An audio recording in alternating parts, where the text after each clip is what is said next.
Jennifer, pronto matrimonio.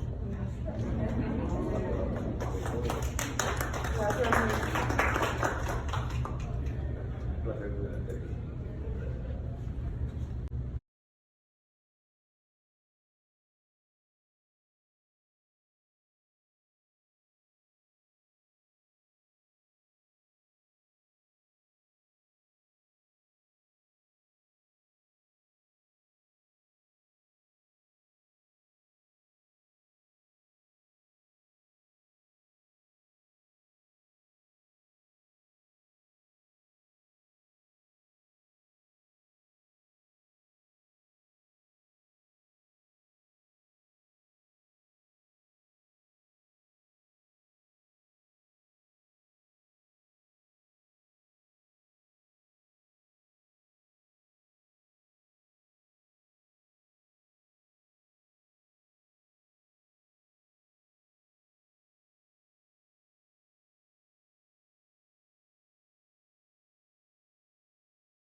I told you about the tax breaks inviting wealthy people to move to Puerto Rico, and we know that the people who benefit from those tax breaks have been buying a lot of real estate properties here.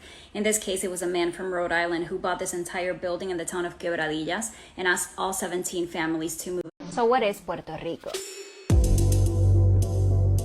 Because it's not its own country, but it's not a state either. So it's in this kind of limbo where it belongs to, but it's not a part of the United States.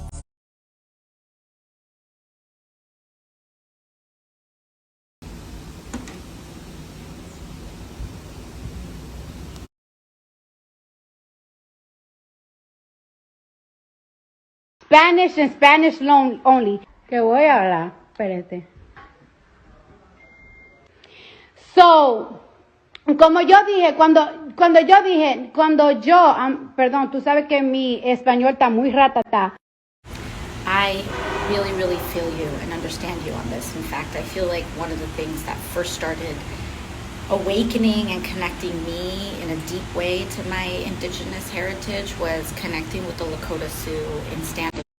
When I was at Standing Rock, surrounded by Native people, Lakota Sioux, Cherokee, all people coming together, and I looked around, it really just clicked that this is us. Like, and the grace that they extended to say, no, you are relative, was really formative for me. And while we may not be and come from the same exact lineage, there is a commonality to that ancestry. And it's important for us to recognize that we were raised and we were told growing up that we were extinct, that Tainos don't exist. And it's really important for Puerto Ricans to understand that that narrative is being challenged right now. Look into it. Our creation stories still exist, our words still exist, our mythologies still exist. You may even engage in Taino practices now, plant medicine, all this stuff that are common on the island and not even know it, and that's colonization. Here's an example of how Taino culture has impacted the entire English and Spanish-speaking world. You know the word huracán, otherwise known as hurricane? That comes from Taino mythology. And in fact, huracans were brought forth by one of the Taino gods, Guabanse, who's depicted like this because Tainos understood the spiral wind patterns of hurricanes, and look at how hurricane symbols are depicted now. ¿Sabías que tu abuelo era babalao?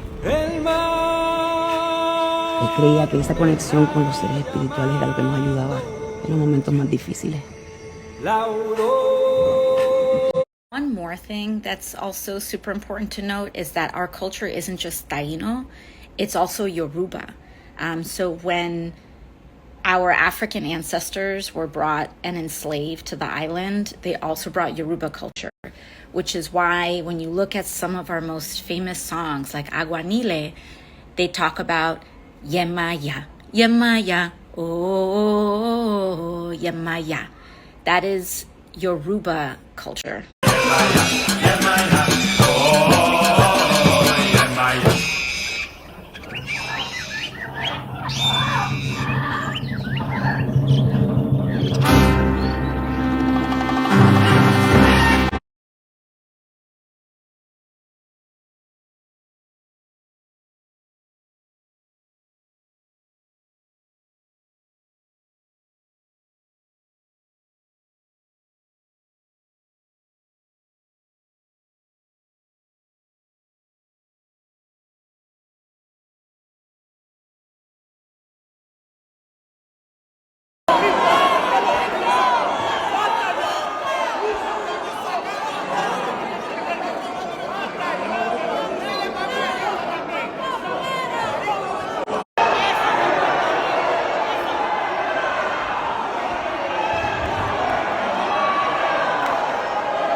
So I have heard some people saying this. In fact, there was one pro-independence person that brought up this point. And I do want to say something about these types of in-person forums overall.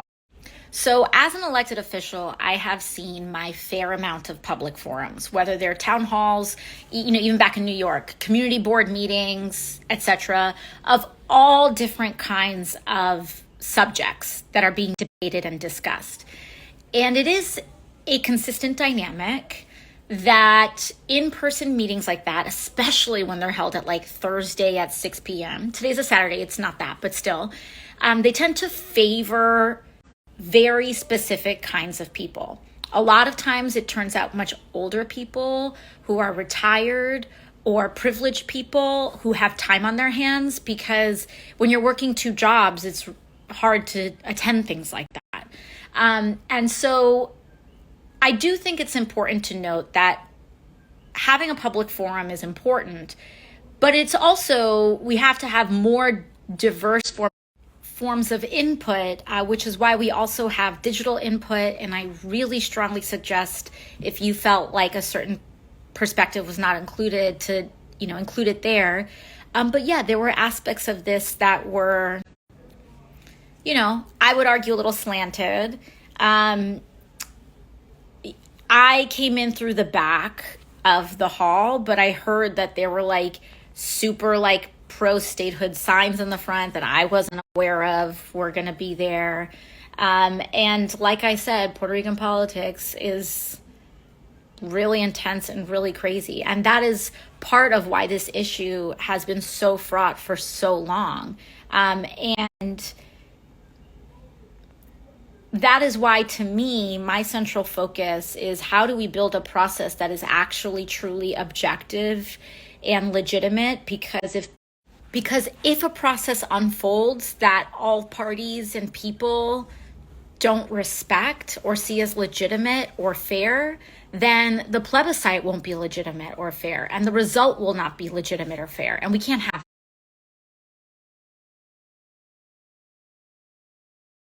que la isla debe tener la libertad de determinar su propio futuro. Por eso, apoyo un proceso transparente, justo e incluyente para que el pueblo decida. Es imperativo.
Okay, so this is something that is super important. Act 60 is not federal law. It's not IRS law. Congress didn't pass it. It's local law. Local Puerto Rican politicians passed Act 60, and it has to be repealed on a local level. Where there is a federal role, however, is that a couple of months ago, the IRS announced that they are going to launch investigations into Act 60 beneficiaries to see if they are explicitly using them to evade federal taxes. However, Act 60 is still local. And this is another really important perspective, which is that, you know, while status impacts so much on the island, at the end of the day, a lot of Puerto Ricans' main concern isn't status itself, but the extreme inequality being brought by wealthy real estate developers using Act 60. Let's talk about it. In case you don't know anything about me, I represent the Bronx. In case you don't know anything about the Bronx, it has one of the largest Puerto Rican diasporas in the world. My district is there largely because of what's happening here. Puerto Rico doesn't have a vote in Congress. I do.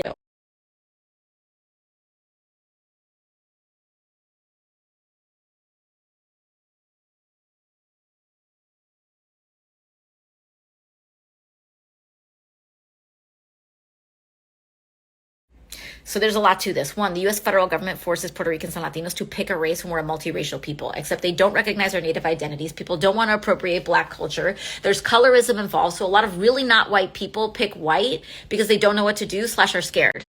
It's right here. Check it out. Also, in the spirit of pride, I wanted to have a note on gender inclusivity in Spanish language.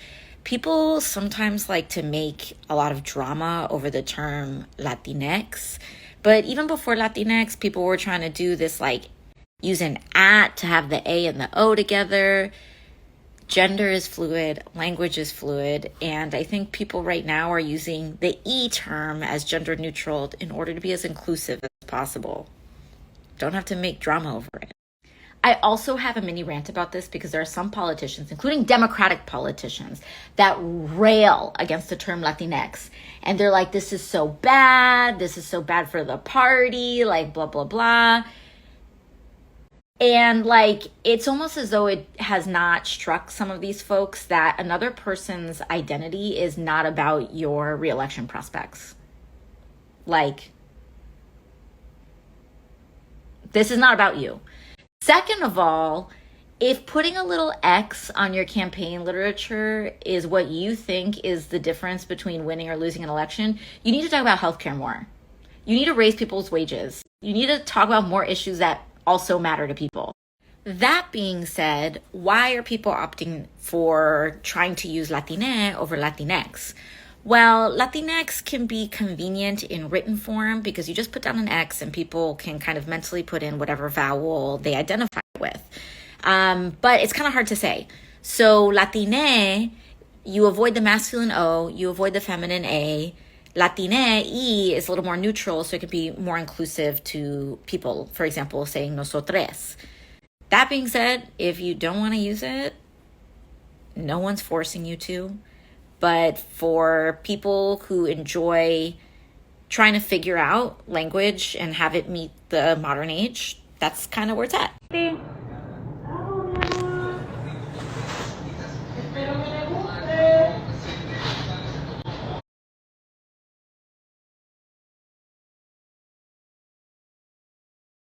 Definitivamente tienes que hacer este mojito de parcha porque qué mejor manera de pasar un día caluroso en PR que con un mojito de parcha, bueno, o con 3 o 4, no sé, los que tú quieras. No conseguí parchas naturales, hubiese quedado mejor, pero si estás en la diáspora o te pasó como a mí, como quiera, las recetas. One thing that I do think is really important is that colonization is not just about legal status. And a lot of people try to compare Puerto Rico with Hawaii and say, well, Hawaii is a state, they're decolonized. Colonization is economic, social, cultural, educational, and all you have to do is look at how the federal government treats Native Hawaiians and Native people in general, Lakota, Cherokee, etc., to understand that colonization doesn't end just because you are a U.S. citizen or can vote for the president. So it's deeper than that. Also, on the flip side, to add some balance to that, there are plenty of sovereign nations that in U.S. history that have been overthrown or the U.S. has kind of supported their own people in. So what I have to say is colonization is deep. It's deeper than that.